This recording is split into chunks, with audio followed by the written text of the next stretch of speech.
Noite da Fera.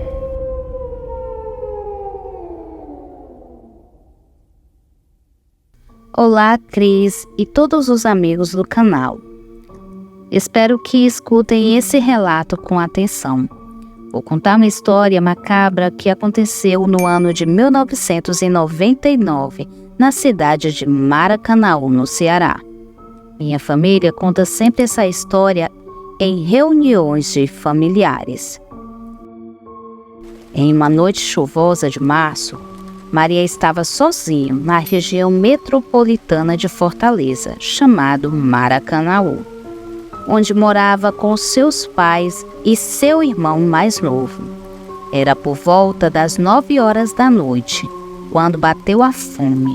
Então ela deixou seu livro de lado e foi atrás de algo para comer, pois ela sabia que levaria pelo menos mais 1 hora para que os 3 chegassem do hospital, pois seu irmão havia passado mal e seus pais tiveram que levá-lo para a emergência. Havia um detalhe que fazia a situação de Maria ser mais complicada, pois ela era surda. Mas ela não tinha medo de ficar sozinha em casa, porque ela se confiava que havia 4 cães da raça fila brasileiro. E eles estavam soltos no quintal e eram umas verdadeiras feras capazes de intimidar até o capiroto. Então ela não acreditava ter motivos para ter medo. Mas se ela pudesse ouvir, saberia que as coisas não eram bem assim, pois Maria não ouviu o longo tenebroso uivo, que foi mais alto do que o barulho da chuva, nem a briga, muito menos o choro dos cachorros. Aquela coisa havia matado todos os seus cães. Infelizmente também ela não ouviu o barulho da porta dos fundos sendo arrombada. Foi então só através do reflexo na faca que ela estava usando para cortar o pão que ela viu o ser mais monstruoso de sua vida. A fera então foi chegando próximo a ela e ela ficou de olho naquela criatura horrenda. Então Maria lembrou que a faca que ela usava era da prataria da sua mãe, que segundo as lendas, a prata ela machuca o lobisomem. Então, se ele viesse em sua direção, ela iria tentar golpeá-lo no pescoço. Porém, Maria era uma menina magrinha e pequena e tinha apenas 16 anos. Como ela ia conseguir fazer isso? Mas ela ia tentar e ia fazer de tudo para se salvar. Ela foi andando aos poucos de costa e não baixava a guarda para aquele monstro. Ele veio se aproximando e ela ficava ameaçando em golpeá-lo. Parecia que ele sabia que aquela faca era de prata. Ele ficava rodeando ao redor e tentava chegar o mais próximo dela. Ela não ouvia, porém, os seus outros sentidos eram aguçados, como a visão e o olfato. Ela sentiu um cheiro de bicho morto, como se estivesse em estado de decomposição. Às vezes, ela tinha até ânsia de vômito, devido ao fedor daquele lobisomem. Ela já estava assim há uns 15 minutos, e nada da fera ir embora. Foi então que ela lembrou que estava ao lado da garagem e que ela ia tentar entrar lá, porque a porta era feita de ferro e os portões. Então ela ficaria mais segura até seus pais voltarem. Já cansada com aquela situação, ela então correu rapidamente para a garagem e o lobisomem veio correndo atrás dela. Quando ela estava fechando o cadeado, o lobisomem a puxou entre as grades. Então ela deu uma punhalada em seu pescoço, fazendo ele soltar um uivo de dor. Ela não conseguiu ouvir, porém, ela via a expressão de ódio no olhar dele. Foi só assim que ele largou ela.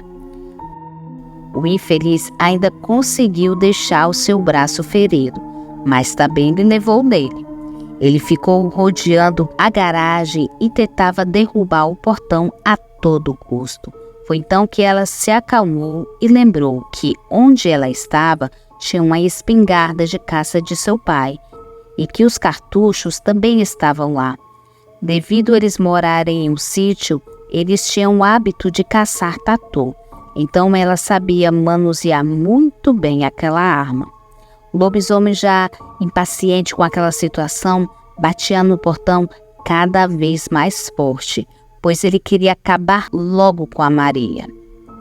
Então Maria pegou a arma e atirou nos peitos dele, e ele saiu feito louco, sem rumo pelos matos.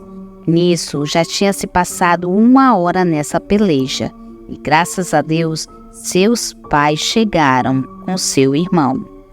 E eles ficaram abismados com aquela situação. Eles pegaram a sua filha e levaram para o hospital, e em seguida foram para a delegacia fazer um BO. Quando chegaram na delegacia, a mãe da menina explicou o que houve, e o escrivão começou a fazer chacota com a situação. Foi quando então o delegado de plantão entrou na sala e acreditou na história.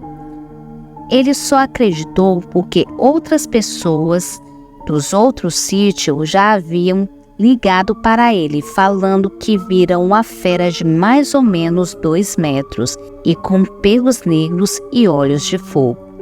Até então, ele nunca tinha atacado ninguém. Essa foi a primeira vez. Então, os policiais foram atrás da fera pela manhã, porém, ninguém achou nada.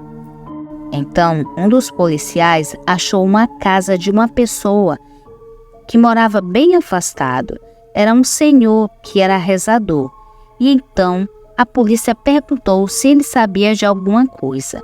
Foi então que ele falou que alguns dias atrás, um rapaz muito magro havia lhe procurado, pedido um antídoto para acabar com sua maldição.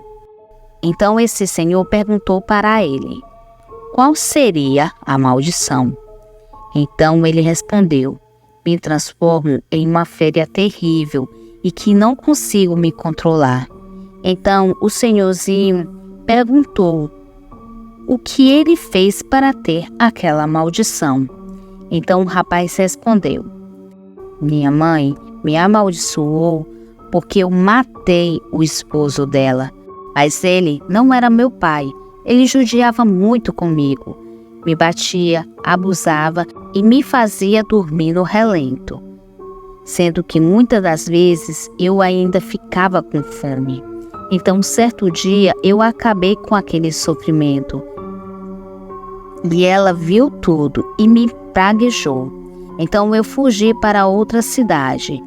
Foi então que começou a transformação. O policial ficou incrédulo com aquilo que ele estava ouvindo do senhorzinho. Então o senhorzinho, que se chama Raimundo, disse o local que ele estava. Chegando lá, o rapaz já estava no seu corpo humano e estava com uma ferida enorme em seu peito e apenas agonizava. Foi então também que eles viram um corte no pescoço. Ele tentou correr, mas não tinha forças. Ele tentou atacar, então a polícia foi obrigada a se defender. Depois da morte desse homem, nunca mais se ouviu falar nenhum relato sobre aquele terrível lobisomem.